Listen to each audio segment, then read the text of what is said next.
이런 마운트 곡스 이슈라던가 아니면 재미니 채권 상환이라는 이슈 자체가 시장의 버드가 될 수 있다. 이게 핵심인 것 같아요. 지금 4개월 만에 여러 기관 투자자들이 공시적으로 봤을 때도 이런 현물 기반 ETF를 많이 들고 있다는 거는 비트코인의 굉장히 호재다.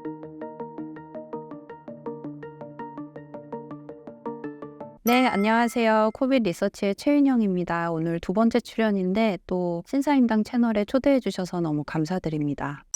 위원님, 현재 비트코인 가격이 지지부진한 이유가 뭔가요? 보시면은 사실 4월 말부터 계속 오히려 한 20% 정도 조정된 거 확인하실 수 있고요. 여기에 대한 이유는 크게 몇 가지 정도 말씀드릴 수 있을 것 같습니다. 먼저 첫 번째로는 지난번에도 물어봐 주셨던 홍콩 ETF 이제 증시에 상장을 했고 거래를 시작을 했는데 시장 기대보다는 약간 지지부진했어요. 자금 유출이 흐름이. 그리고 두 번째로는 이번 주 거는 유출입이 이제 유입으로 전환되긴 했는데 미국 쪽도 한 4주 정도가 큰 규모는 아니지만 유출로 조금 빠졌었거든요. 그러다 보니까 이게 비트코인 현물 ETF 흐름이 아무래도 가격이랑 좀 연관되는 모습 이런 게 있었고 또 시장에서도 이제 아무래도 이런 모습들이 자꾸 보도가 되다 보니까 그리고 반감기가 끝난 다음에 뭔가 저부터도 이게 지속적인 상승, 약간 장기성 상승 호재다라고 말씀을 드렸었는데 이게 시장의 기대보다는 정체되는 모습을 보이다 보니 아무래도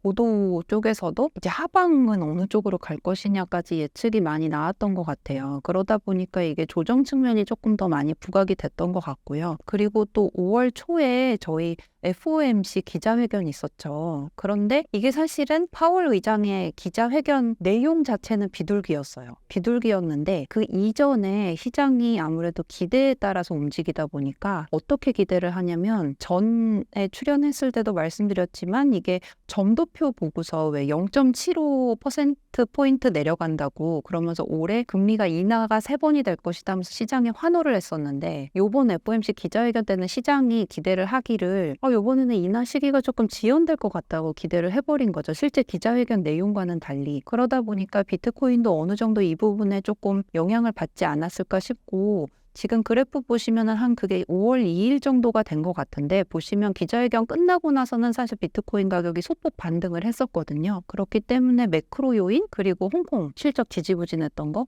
그리고 최근까지 요번 주 빼고 최근까지 미국 비트코인 현물 ETF 쪽으로 자금이 한 4주 정도 조금 빠졌던 거 요거 3개 정도가 좀 비트코인 가격이 지지부진했던 원인 3가지 정도로 요약을 해볼 수 있을 것 같습니다.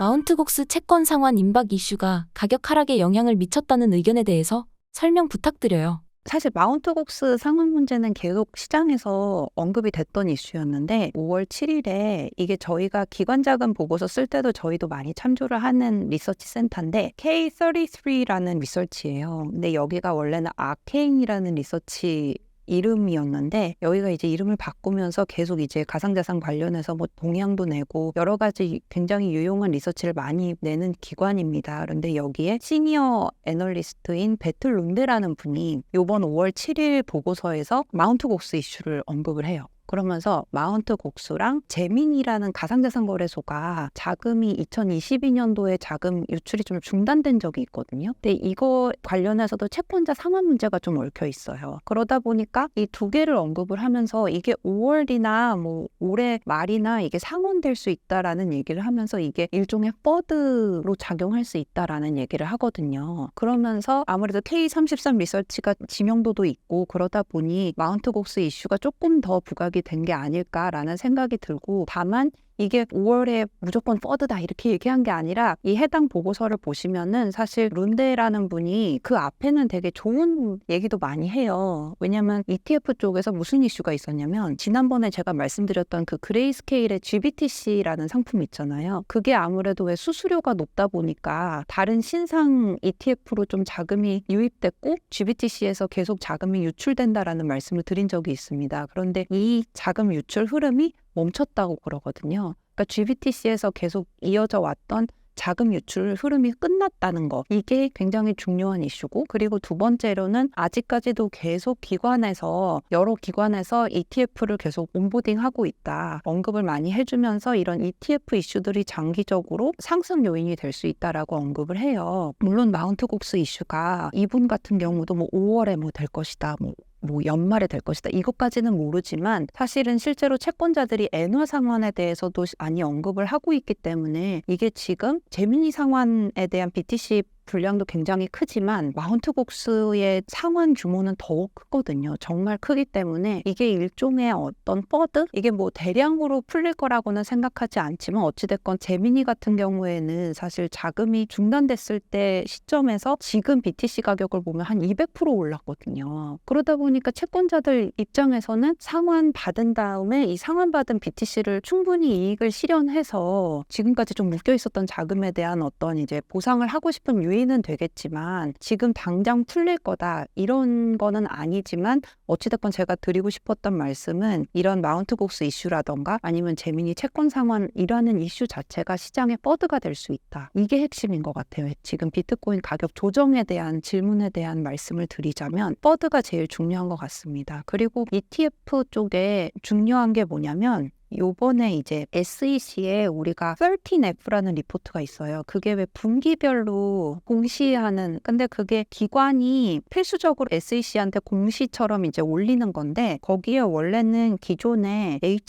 HSBC가 아주 소량 비트코인 현물 ETF를 들고 있는 걸로 나왔는데 HSBC랑 또 BNP 파리바도 들고 있는 걸로 나왔고요. 그 다음에 방금 또 나왔던 게 보스턴에 있는 헤지펀드가 있는데 이름이 브레이스브리지 캐피탈이라는 데가 있는데 여기가 진짜 블랙록의 그 IBIT 블랙록의 비트코인 현물 ETF를 제일 많이 보유하고 있는 기관 투자자로 나왔어요. 그러다 보니까 이미 1월에 출시된 다음에 지금 4개월 만에 여러 기관 투자자들이 공시적으로 봤을 때도 이런 현물 기반 ETF를 많이 들고 있다는 거는 어찌됐건 굉장히 비트코인의 굉장히 호재다. 그렇게 요약을 할 수 있을 것 같습니다.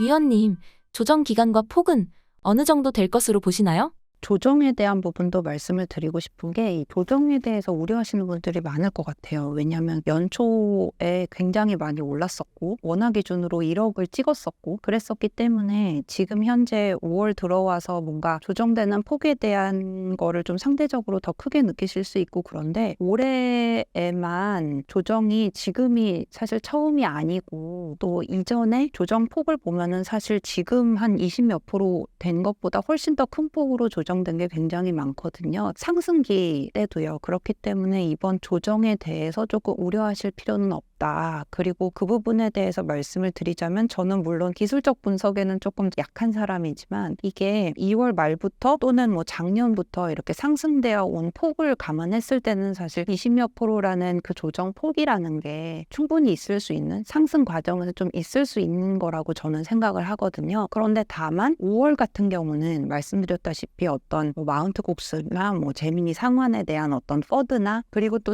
한쪽에서는 또 기관 투자자들의 어떤 온보딩 이런 좋은 이슈들이 좀 상반된 이슈들이 지금 상충하고 있기 때문에 벌써 5월 중순이지만 단기적으로 봤을 때는 5월 한 달 정도는 뭔가 단기적으로 뭔가 오를 것이다 이거는 아니고 배틀룬데 같은 경우는 이거를 뭐라고 그러냐면 비트코인의 시즈널 침체 패턴이 조금 뚜렷하기 때문에 5월 한 달 동안은 아무래도 조금 이런 침체된 국면이 유지될 것이다 라고 분석을 하고 계시거든요. 그렇기 때문에 상반된 요소를 좀 앞에 좀 길게 말씀드렸는데 그 이유는 아무래도 단기적인 어떤 국면을 궁금해하시는 분들을 위해서 말씀을 드린 건데 단기적인 부분에 있어서는 아무래도 좀 변동성, 조정, 그래프적으로는 이런 흐름이 나타날 수밖에 없지 않을까라는 말씀을 드리고 싶습니다.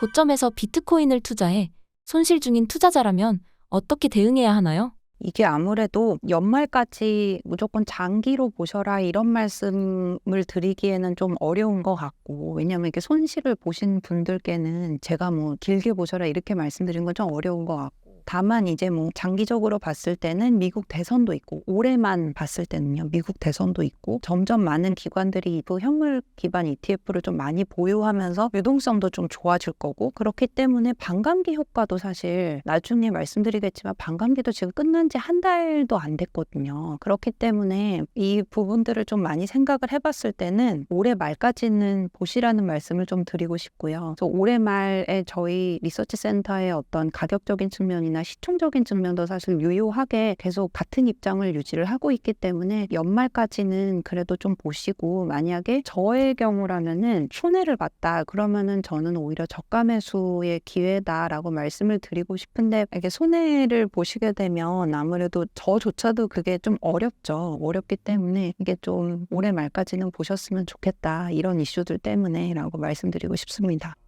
위원님, 지금까지 상황으로 이번 반감기가 지난번과 달랐던 점은 무엇인가요? 요번 반감기가 자꾸 다르다고 말씀이 자꾸 나오는 이유는 이게 물론 아무래도 반감기가 3번밖에 없었기 때문에 우리가 반감기가 끝나면 가격이 이럴 것이다 라고 말씀드리기는 좀 어렵지만 그게 반감기의 영향력이 점점 감소할 수밖에 없는 것 같아요. 왜냐하면 비트코인이 원래는 발행량이 2,100만 개가 있는데 과거 대비해서 지금은 93%, 94% 정도가 이미 시중에 이제 풀린 거거든요. 그 말인 즉슨 유통량이 이만큼 있는 거고 반감기 때문에 신규로 이제 공급량이 들어오는 거는 유통량은 이만큼 있는데 신규 공급량이 애드된다고 해서 이게 수요 공급 측면에서 봤을 때에는 그게 가격적으로 미치는 영향은 점점 줄어들 거거든요. 그렇게 본다면 반감기가 가격적인 측면에서 영향이 제한적일 것이다. 요거 하나고 그 다음에 두 번째로는 과거 대비해서 다른 점은 계속 말씀을 드리지만 연초에 이제 비트코인 현물 ETF가 승인이 된 거. 그러다 보니까 이게 조금 더 과거와는 완전히 다른 패턴이 나타날 수밖에 없는 것 같아요. 왜냐하면 기관이 본격적으로 이제 참여를 했고 본격적으로 참여한다는 말의 의미는 뭐냐면 결국에 기관 자금이 들어오기 시작한다는 거기 때문에 사실 지난 반감기 3번의 반감기와 이번 반감기가 같다고 보기는 이 2가지 이유 때문에 어렵다고 생각이 듭니다.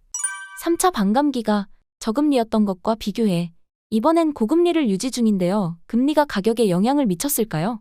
제 생각으로는 사실 반감기가 끝나고 이번 반감기 같은 경우는 기간이 그렇게 많이 지나지 않았기 때문에 지금 보시는 그래프에서도 나타나지 않는 미니멀한 임팩트를 과거 대비 약간 큰 변화로 지금 비교를 하시고 계신 것 같다는 생각이 들어요. 그 다음에 금리보다는 사실은 2000년도라던가 아니면 2016년도 요때를 비교해봐도 사실 반감기 끝나고 나서 지금처럼 같은 기간 3주에서 4주가 지났을 때의 가격 변화를 보면 비슷하거든요. 그렇게 큰 변화가 있지는 않거든요. 지금 이 그래프를 보여드리는 이유는 이게 반감기가 결국엔 장기적인 상승 팩터다라는 거를 보여드리고 싶었기 때문에 이 그래프를 가지고 와봤는데 지금 반감기가 끝났고 한 20% 조정이 있다고 해서 이거에 대해서 이게 오히려 하락 요인 아닌가? 약간 이렇게 생각하시면 안 될 것 같고 오히려 2016년도도 보면은 여러 가지 요인들이 있었어요. 비트파이넥스라는 거래소 해킹도 있었고 비트코인이 하드포크되는 이벤트도 있었고